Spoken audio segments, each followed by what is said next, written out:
Hey, what's up, guys? This is Sawan Belcher. This is me taking action on Instagram.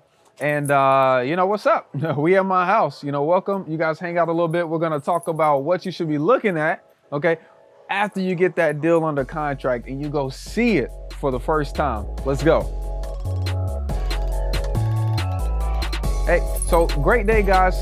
Look forward to talking to you and helping you out through your real estate journey. You guys already know I'm a real estate investor and I buy several houses every single year that I buy and hold, that I fix and flip, that I keep, whatever. I make money in real estate, okay? And I love teaching you guys how to do it. And I know I had one of my students actually hit me up and he said, hey man, look, got a deal under contract. I said, congrats. He said, well, look, what do I look for? You taught me how to talk to the seller, how to find the seller, how to structure a deal right over the phone, send a contract via DocuSign and have them get it locked up right over the phone. What do I do now? Okay. She said I can come over. Okay. She said it's vacant. Okay. She said it's unlocked. What do I do now? What should I be doing at this point? Okay. So here we go. So after you got the property locked up, and that is a key to being efficient in your real estate business, because you don't want to do so many appointments to where you're wasting time, gas, your valuable time where you could be talking to sellers and making offers. So you got it locked up. You set up a time with the seller to go take a look at the house. Now, let's just say that it's vacant. Okay. A lot of the times with these vacant houses, the grass will be grown up. Maybe there's a squatter living in it, okay? Or sometimes the door is even open. So the first thing you want to do when you get there, the very first thing you want to do is make sure that you got your pack, okay? You want to make sure that you got your pack. So that's going to be a shorty. I need my gun. Yeah. So make sure you got your shorty, make sure you got a flashlight, and make sure you bang on the door extremely hard, okay? Turn your back. Kick the door, okay? It's vacant, okay? There's somebody that needed a home, okay? Right now, we're in a national housing shortage. So not just for homeowners, but also for renters. So that means people need places to stay. And a lot of times in these vacant houses, people will just move in because they need a place to stay. So I want you to be very careful, okay? Pull up to the house with your shawty, pull it to the house with your flashlight because it may not have lights. And I want you to bang on the door as hard as you can, okay? And then I want you to walk around the perimeter before you even go inside the property. Now, when you walk around the perimeter, that's gonna give you a chance to be able to look through the windows to see if there's any activity going on, or just to get an overall scheme of things, okay? So don't take pictures right now. This is just your time to be alert, okay? To be honest, this business can get rough when it comes to actually viewing the properties. Just be alert, okay? Just see visually what's going on, okay? Next, once you're able to actually enter the property, once again, don't take any pictures right now. Just make sure that you're calling out and making sure there's nobody in the property.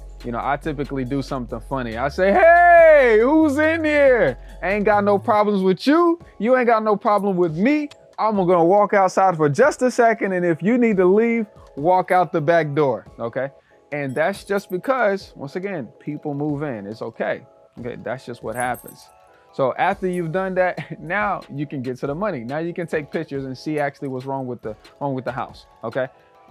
Generally, you want to take about 75 pictures: the ceiling, the floor, the electrical panel, any HVAC unit, the furnace. Maybe open the crawl space door and take a picture up, take a picture down.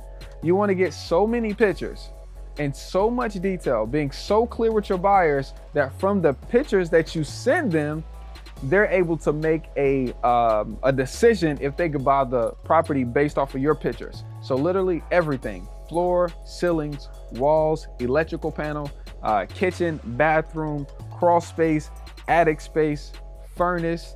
If you see any kind of exposed wiring, take a picture of it. Take a picture of the front lawn, the back lawn, outside the property, on all of the sides. If you can, get higher up so they can even see the roof, okay? And I'm being detailed because you need to be detailed, okay? Think about the power that you can have, how fast you could move, okay? The competition you could build just on pictures.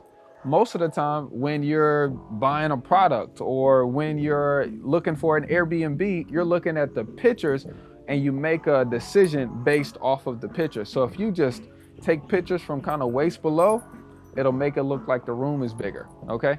If you'll make sure that if you'll make sure you're actually getting the bad spots and the good spots, taking full shots, using all the features, the panel feature on your iPhone, you'll be able to maximize your money just on the pictures that you take, okay? After you take pictures, if it's vacant, be sure that you got a lockbox and put the key in it, okay? If you're in the hood, put it on the back door, the side door. If not, the front door will be just fine, and preferably the front door, because a lot of times your buyers are having females come up to the doors and check the properties. So if they can feel comfortable getting in the house, you're more likely to be able to sell that property for a higher price and quicker, okay? So after you take all of those great pictures, if you want to maximize the money, okay? If there's not a lock on the property already, have your handyman put a lock on it. Like I said, put that lockbox on, okay?